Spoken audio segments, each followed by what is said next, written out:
Hello and welcome everyone to JV's IS. This is me Shashwat Raghav and I will be covering your NCERT course on this platform. NCERTs are very important for the UPSC beginners especially, and basic conceptual clarity is almost very important for the mains and your prelims.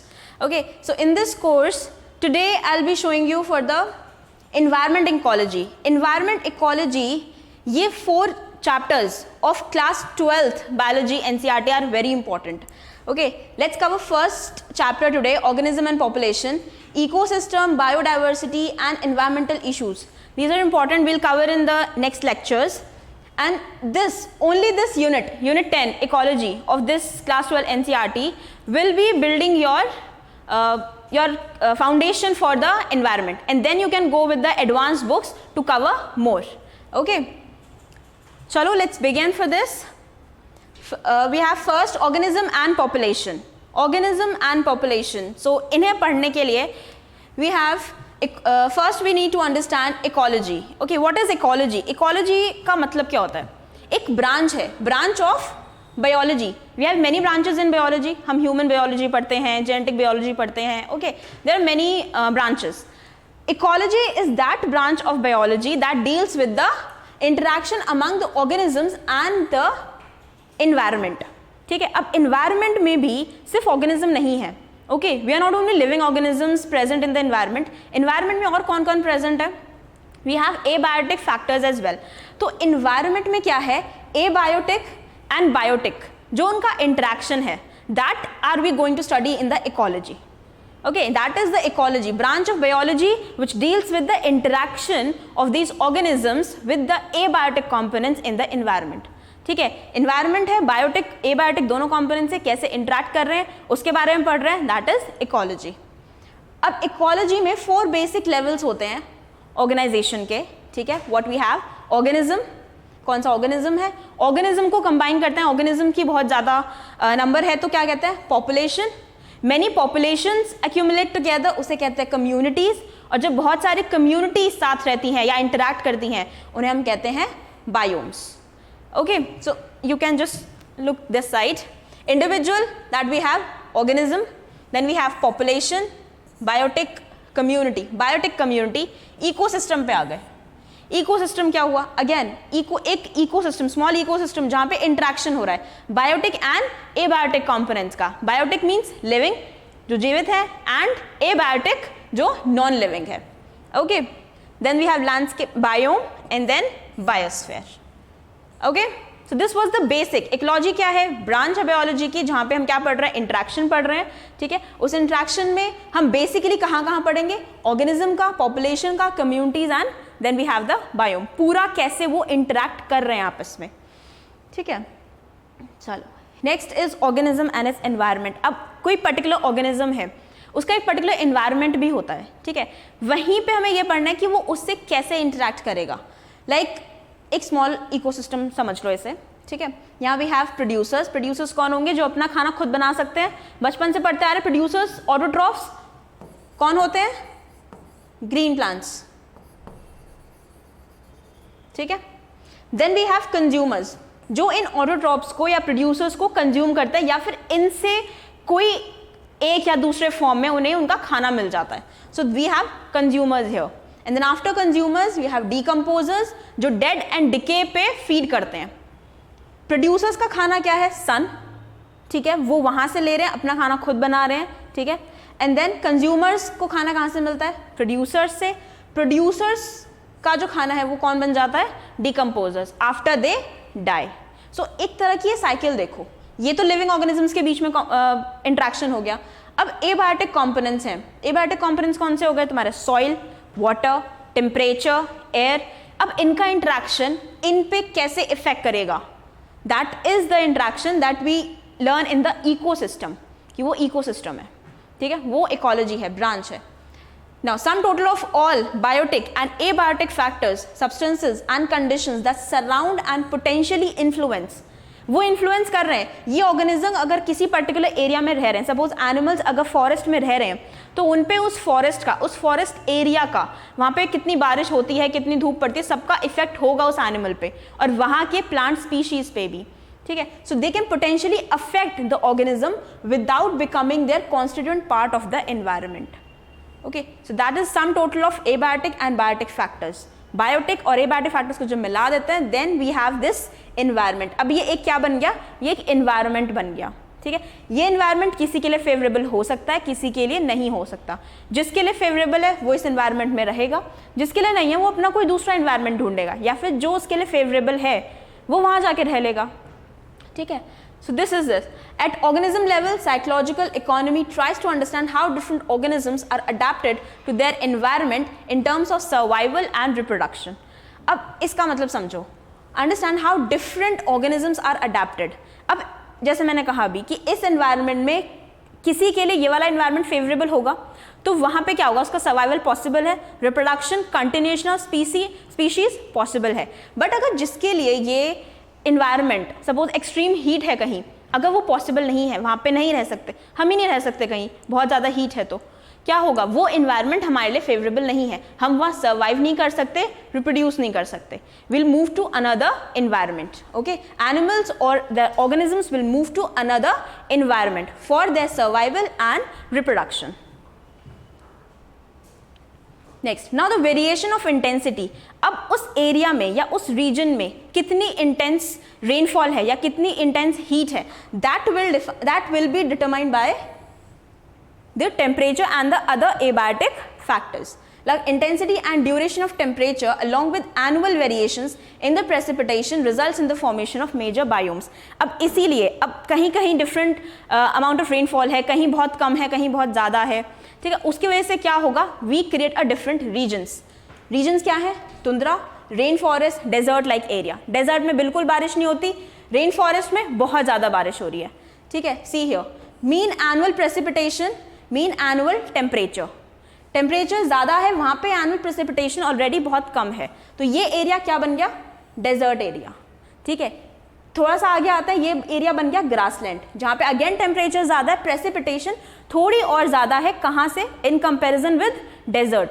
Okay, then if we move forward, यहाँ पे we have arctic and alpine, temperature बहुत कम है, plus mean annual precipitation भी बहुत कम है. ठीक है, then we have coniferous forest, temperature, and we have tropical forest. Tropical forest में देखो टेम्परेचर है, ज़्यादा है, बट वहाँ पे एनुअल प्रेसिपिटेशन भी उतनी ही ज़्यादा है. ठीक है, so these are the factors which are determining the creation of these different regions, कि डेजर्ट बनेगा या फिर कहाँ पे डेजर्ट है, कहाँ पे रेन फॉरेस्ट है, या कहाँ पे कॉनिफेरस फॉरेस्ट है. ठीक है, so these are very basic terms. ठीक है, अभी बस थोड़ा सा ग्रास्प करते चलो कि यहाँ पे हम समझने क्या वाले हैं इकोनॉमी में, ये बहुत इकोलॉजी में. ठीक है, बहुत बेसिक है ये. डेजर्ट एरिया किस फैक्टर का कितना इफेक्ट पड़ता है, आगे जो बहुत इंपॉर्टेंट टर्म्स आने वाली हैं that will be I will telling you कि ये प्री में इतनी इंपॉर्टेंट है या इससे मेंस में क्वेश्चन बन सकता है. ठीक है, हियर आगे हम जिसकी बात कर रहे थे, अब हैबिटेट, जहाँ पे हम रहते हैं, हमारा घर, habitat, that is very important. अब हैबिटेट भी डिपेंड करेगा हम कहाँ सर्वाइव कर सकते हैं, वो हमारा एक छोटा सा एरिया हैबिटेट डिपेंड करेगा कि वहाँ का टेम्परेचर हमारे लिए सूटेबल है कि नहीं है, वहाँ की रेन हमारे लिए सूटेबल है कि नहीं है, या वहाँ के और अदर सराउंडिंग एरिया हमारे लिए सूटेबल है कि नहीं है. Okay, biotic components like pathogens, parasites, predators and competitors of the organism with which they interact constantly.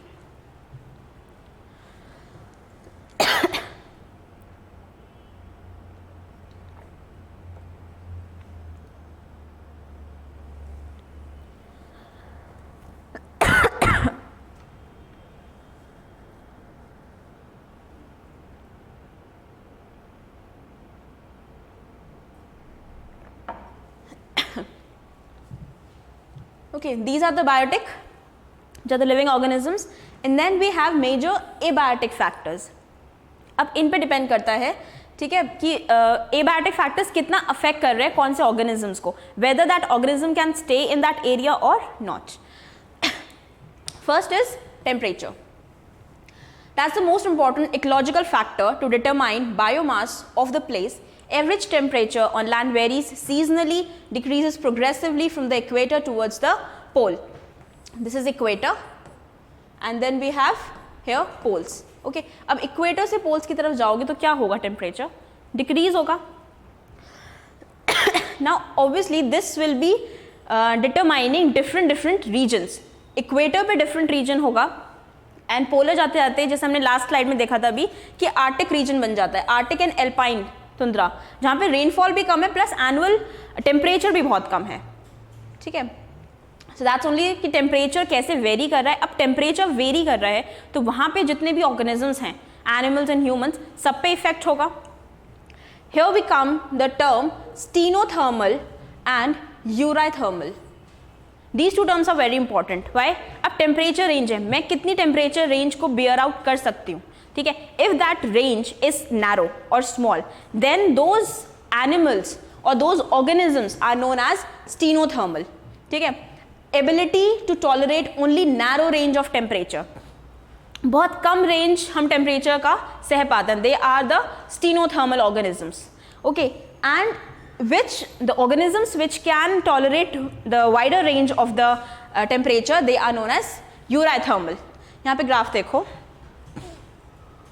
here temperature is increasing.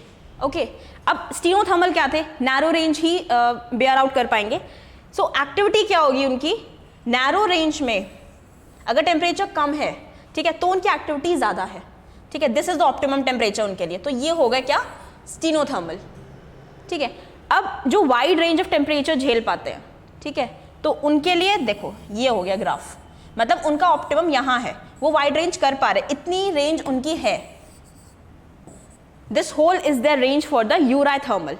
Okay, they can bear out the wide range of temperature. Stenothermal कुछ organisms होंगे जो low temperature पे ही रहते हैं, कुछ organisms होंगे जो सिर्फ हाई टेम्परेचर पे ही रहते हैं. ओके, दोनों ही स्टीनोथर्मल हैं. कैसे, वो सिर्फ लो टेम्परेचर पे रहेगा वो इतना ही झेल पाएगा बस, हेयर टू हेयर. ठीक है, और जो सिर्फ हाई टेम्परेचर पे ही रहेगा उसकी भी कुछ स्पेसिफिक रेंज होगी, वो यहाँ से यहाँ तक ही झेल पाएगा. ओके, वो अगर यहाँ से और कम हुआ या यहाँ से और ज़्यादा बढ़ गया टेम्परेचर तो they will die, they can not survive in this range, तो हेंस दे आर स्टीनोथर्मल. ठीक है, and eurythermal they can bear a wide range of what we can say temperature. So these two terms are important, stenothermal and यूराथर्मल.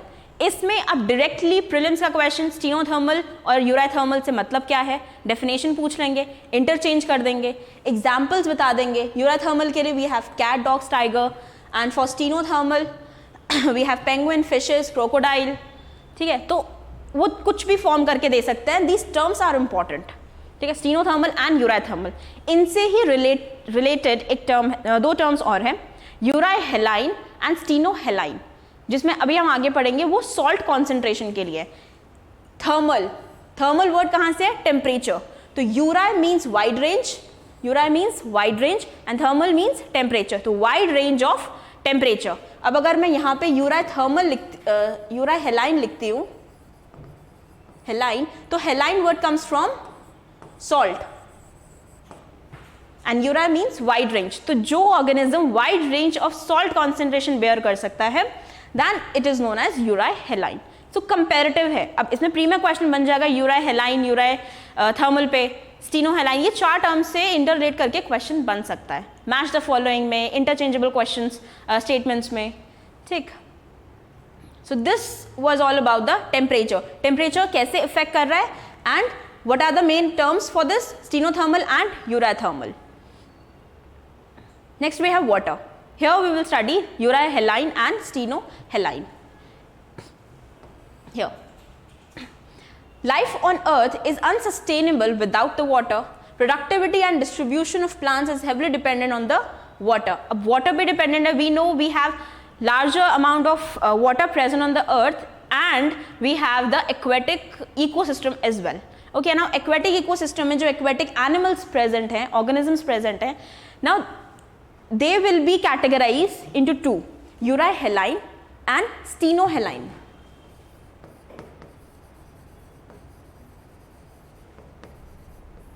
स्टीनोहेलाइन, ठीक है, steno मतलब again narrow, okay, and haline means salt. ठीक है, तो euryhaline again who can tolerate wide range of salinities. Water में, अब water में जो ऑर्गेनिज्म रह रहे हैं, जो एक्वेटिक ऑर्गेनिजम्स में, अब वहाँ पे सॉल्ट है, सी में, ओशन में सॉल्ट इज प्रेजेंट। जो सॉल्ट कॉन्सेंट्रेशन को ज़्यादा झेल पाते हैं या ज़्यादा अमाउंट ऑफ या ज़्यादा वाइड रेंज ऑफ झेल पाते हैं सैलिनिटी की, they are known as euryhaline. और जो कम करते हैं again they are known as stenohaline. ठीक है, they are known as stenohaline. Narrow range of salinities are called stenohaline. Again we have examples for this both the categories.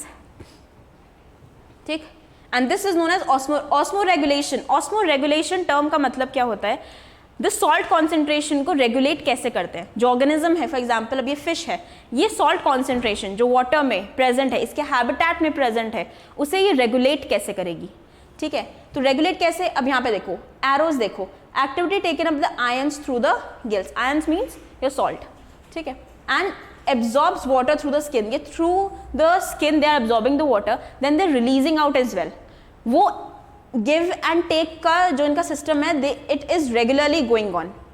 ठीक है, osmoregulation fresh water and then the salt water. Salt water में क्या होगा? Loses water through the skin, excretes ion through the gills. तो difference है fresh water environment में कैसे में osmoregulation हो रहा है and then salt water में. इतना deep मत जाओ, but osmoregulation term का मतलब समझ लो. Osmo and then regulation. ठीक है, सॉल्ट का कॉन्सेंट्रेशन हम कैसे रेगुलेट करें या फिर ऑर्गेनिज्म कैसे रेगुलेट कर रहा है, that is known as osmoregulation. अभी तक हमने दो एबायोटिक पढ़ लिए। फर्स्ट वाज टेम्परेचर जिसमें हमने यूराथर्मल एंड स्टीनोथर्मल पढ़े। देन वी हैड वाटर जिसमें हमने अगेन यूराहेलाइन एंड स्टीनोहेलाइन पढ़ा। उसके बाद we have light. Light is another abiotic component. अब लाइट में क्या है, इंपॉर्टेंट टर्म दिख रही है यहाँ पे, फोटो पीरियोडिज्म। फोटो पीरियोडिज्म का मतलब क्या है, ब्रेक करो टर्म को, फोटो एंड पीरियड।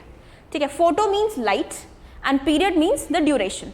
तो लाइट के जितने ड्यूरेशन में एक प्लांट या एक फ्लावर, ठीक है, ग्रो कर रहा है या ब्लूम कर रहा है, तो that is known as photoperiodism. अब उस फिनोमेना को फोटो पीरियोडिज्म हम कहते हैं। See here, flowering in some plants occurs only in the presence of critical daylight. ठीक है, दिन में ही बस उनकी flowering possible है, at night they do not flower. So that is known as photoperiodism. यहाँ पे sun present है, they will flower.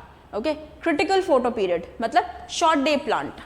ठीक है, जब तक sunlight present है तब तक वो flower करेंगे, उसके बाद नहीं करेंगे।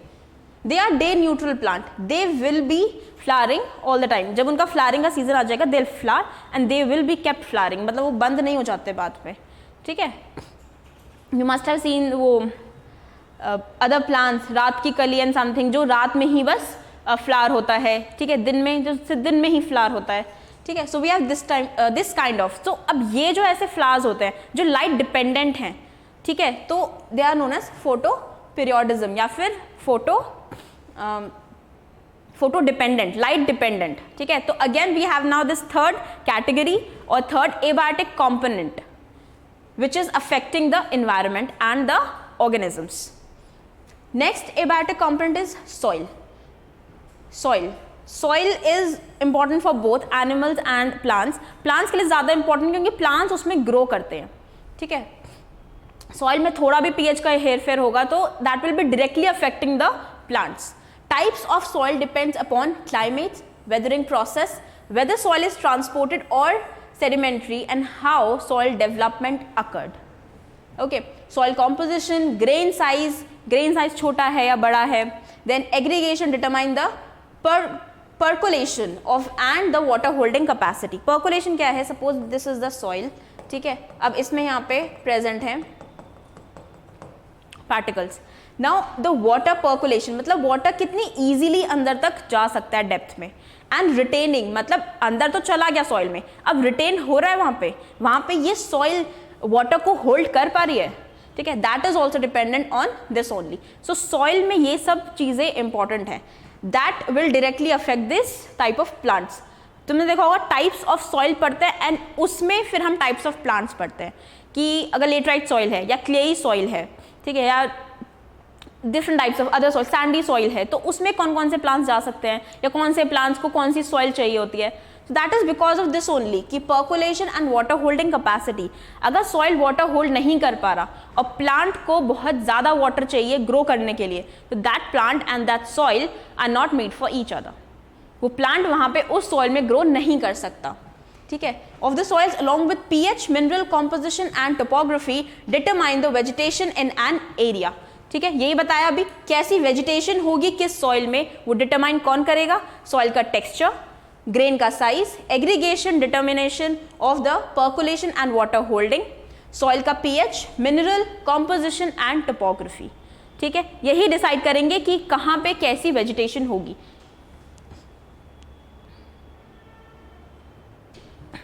अभी हमने पढ़ लिया कि एबायोटिक कंपोनेंट्स होते हैं, ठीक है, वो कैसे कैसे अफेक्ट कर रहे हैं सारे ऑर्गेनिज्म पे या इन्वायरमेंट पे. ठीक है, अब रिस्पॉन्स कैसा होगा, रिस्पॉन्सेस टू एबायोटिक फैक्टर्स का मतलब क्या है. एबायोटिक फैक्टर्स तो हम पे कर ही रहे हैं अपना कुछ इन्फ्लुएंस, हम कैसे उन पे रिस्पॉन्स करेंगे. ठीक है, तो इसमें हम पढ़ते हैं बहुत इंपॉर्टेंट टर्म होम्योस्टैसिस. होम्योस्टैसिस का मतलब क्या होता है, regulation of the internal body temperature. Internal body temperature को जब हम रेगुलेट करते हैं या हम किस by any means if you regulate the body temperature, that process is known as homeostasis.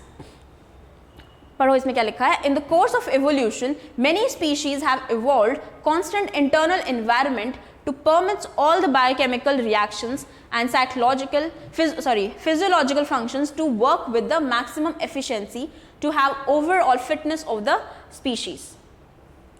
Organisms try to maintain the constancy in the internal environment. Internal environment मतलब internal उनका temperature. हमारा temperature maintained है, metabolism directly affect होता है temperature से. Temperature ऊपर नीचे होगा, मेटाबॉलिज्म अफेक्ट हो जाता है. मेटाबॉलिज्म अफेक्ट होगा, हमारी daily activities are get affected. ठीक, तो metabolism is affected by this temperature. So temperature को कुछ ऑर्गेनिजम्स कैसे मेंटेन करते हैं, वेदर दे मेंटेन और just go along with the flow of this temperature. ठीक है, that is known as homeostasis. Various ways हैं.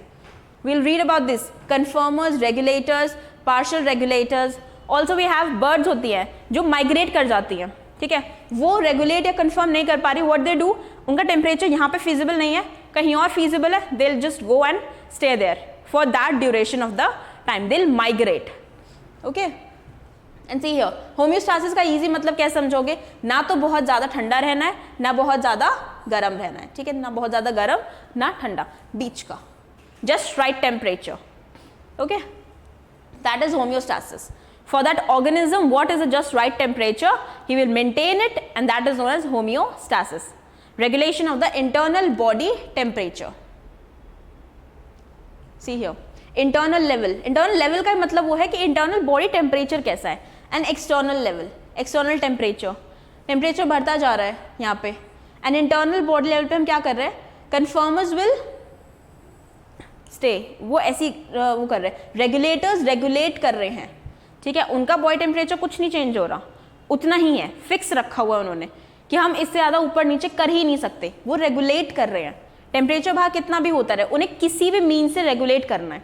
कन्फर्मर्स क्या कर रहे हैं, साथ में बढ़ा रहे हैं. देखो टेम्परेचर बढ़ रहा है, उनका इंटरनल टेम्परेचर भी बढ़ रहा है, रेगुलर साथ में. ठीक है, पार्शियल रेगुलेटर्स में क्या होता है, कुछ हद तक वो इंक्रीज सह सकते हैं या बढ़ा लेते हैं internal temperature, but then after that they have to maintain it. उसके बाद अगर जाता है, they will not survive, they will die. इसे हम ढंग से यहाँ से पढ़ते हैं. Regulators, all birds and animals are capable of maintaining homeostasis by physiological means which ensures constant body temperature. ठीक है, हमारा भी है, humans also do homeostasis. How, हमारा एक फिक्स बॉडी टेम्परेचर है, अगर उससे ज़्यादा अगर टेम्परेचर है एनवायरनमेंट का, वी विल मेंटेन इट. कम हो गया, सर्दी आ गई, विल अगेन मेंटेन इट. ठीक है, we have other things like गर्मी है तो will turn on the AC, but हमारा बॉडी टेम्परेचर मेंटेन रहना चाहिए. सर्दियाँ ज़्यादा, will turn on the heater, body temperature maintain रहना चाहिए. हम टेम्परेचर के साथ अपना इंटरनल टेम्परेचर चेंज नहीं कर सकते. We have to regulate it, we have to maintain it.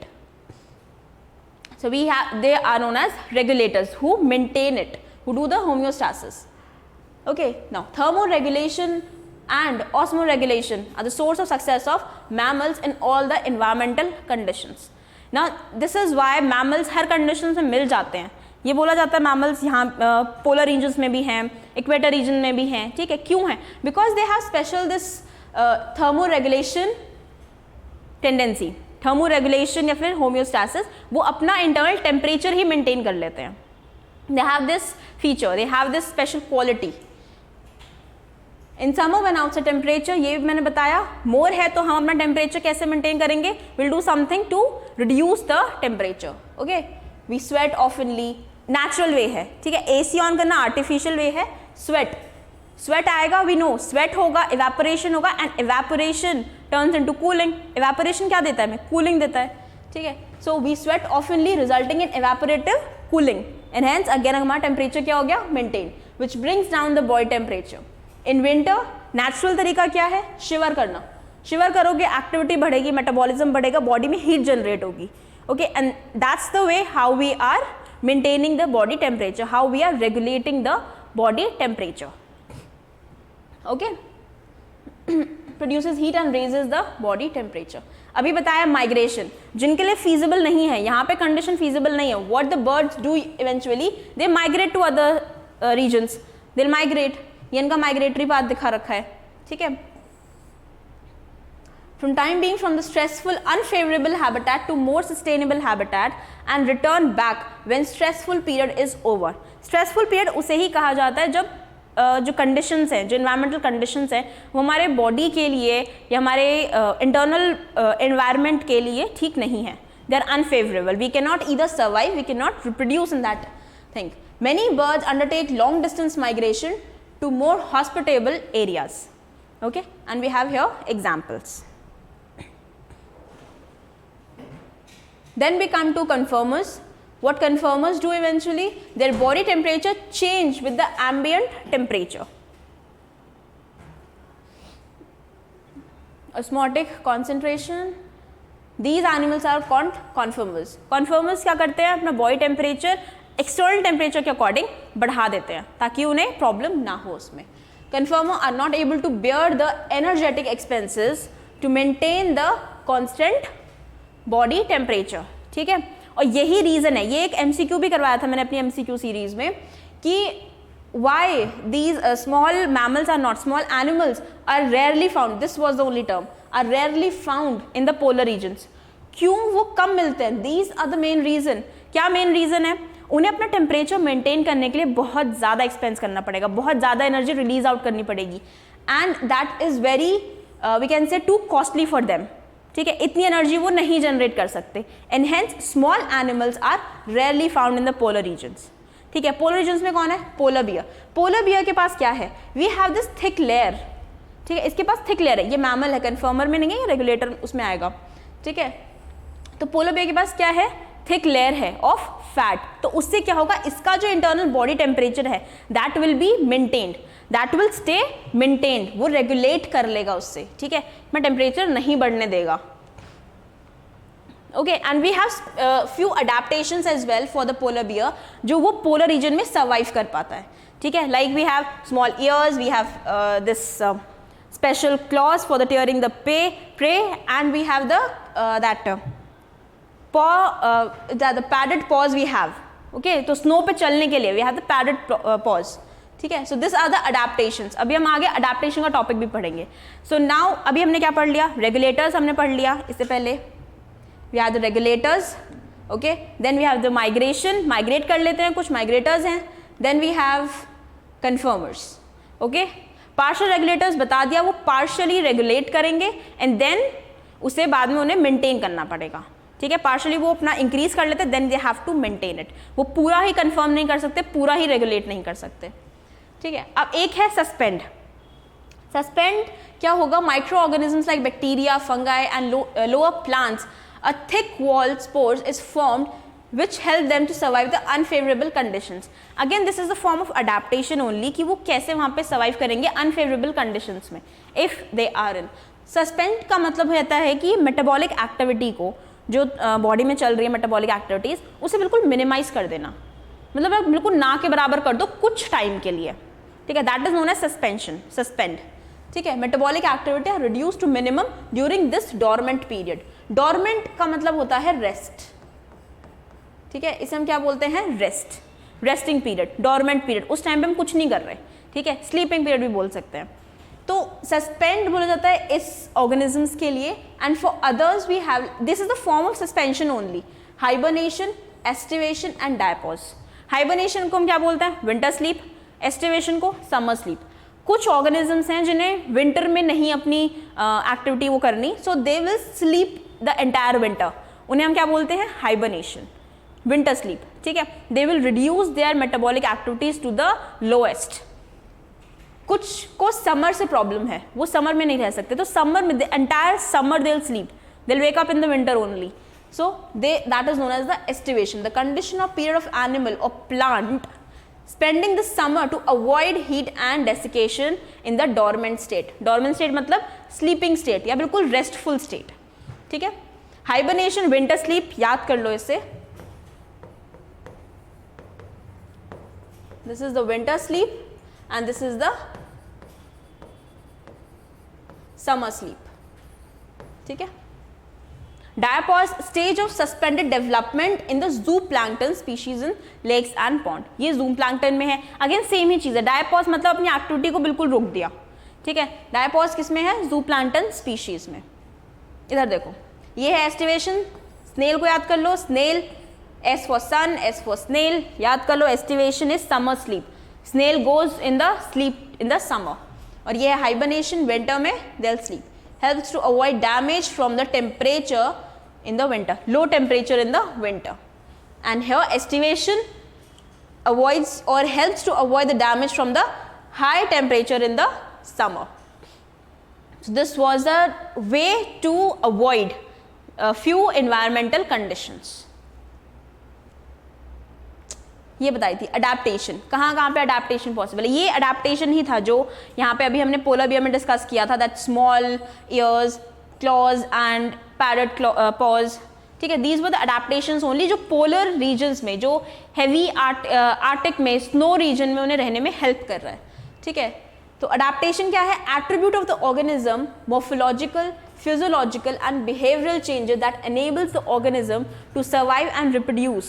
Adaptation, ये environment ऐसा है, मैं अगर adapt नहीं करूँगी इस environment में, that I will not be able to survive.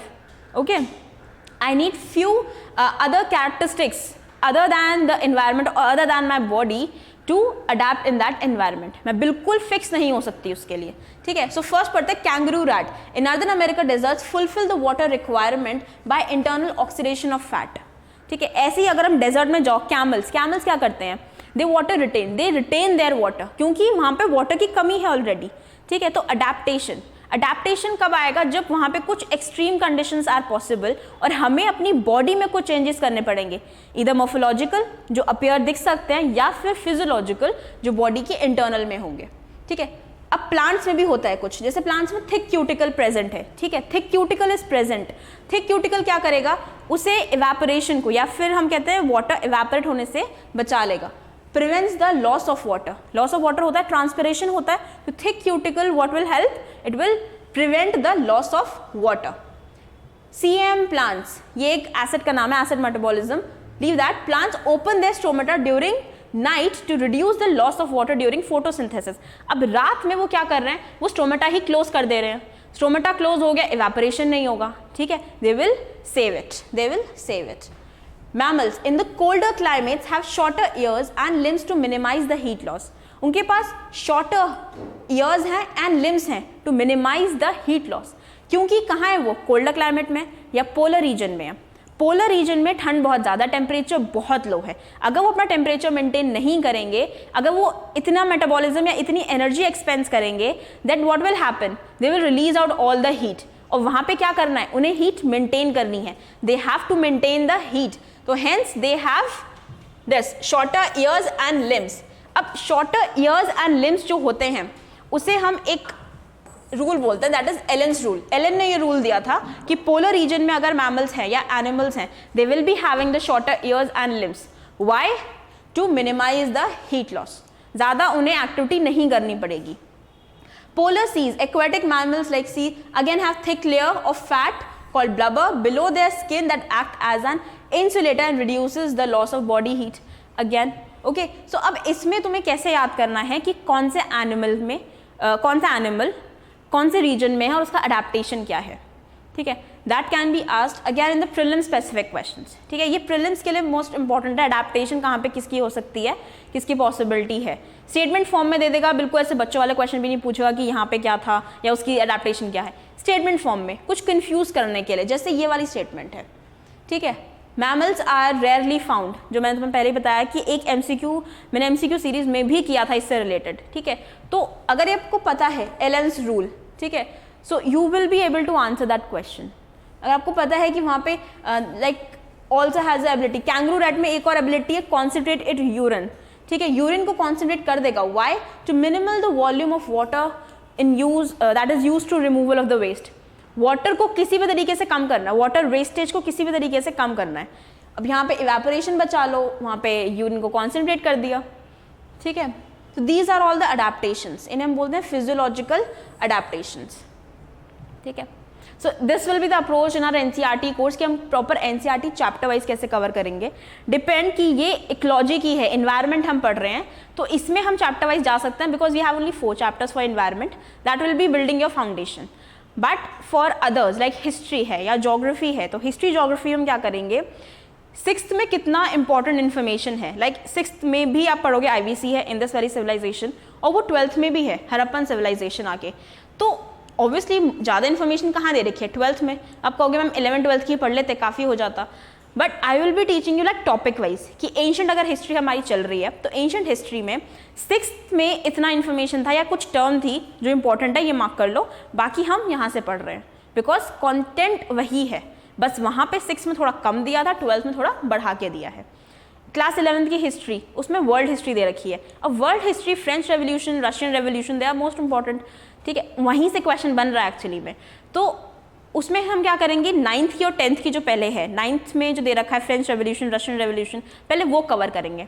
वहाँ से जब बिल्ड हो जाकर then will move to the industrial revolution, ठीक है। उसमें क्लास 11th की एनसीईआरटी में देखो स्टार्टिंग में कुछ चैप्टर्स ऐसे हैं जो नहीं पढ़ने के हैं, वो इंपॉर्टेंट नहीं है, तो वी विल स्किप आउट दोस, ठीक है। ऐसा नहीं है कि बिल्कुल ही हम बिल्कुल क्रैम करने वाले हैं, नहीं, we will be going with the UPSC pattern, UPSC syllabus specific हमारा ये कोर्स रहने वाला है, उसी के बेसिस पे हम एनसीईआरटी कवर करेंगे, ठीक है। Topic wise will be covering, that will be easier for you to grasp and easier for me as well to make you understand those things. अगर मैं 6 की पहले करवा के फिर रिपीट करूँ 12th में, that will be the time wastage for you and me as well, okay. So this course will be covering like this only, okay, for history, geography, then we have economy as well, we have Indian society as well. Okay, let's move ahead. ये थे physiological, then we have biochemical adaptations.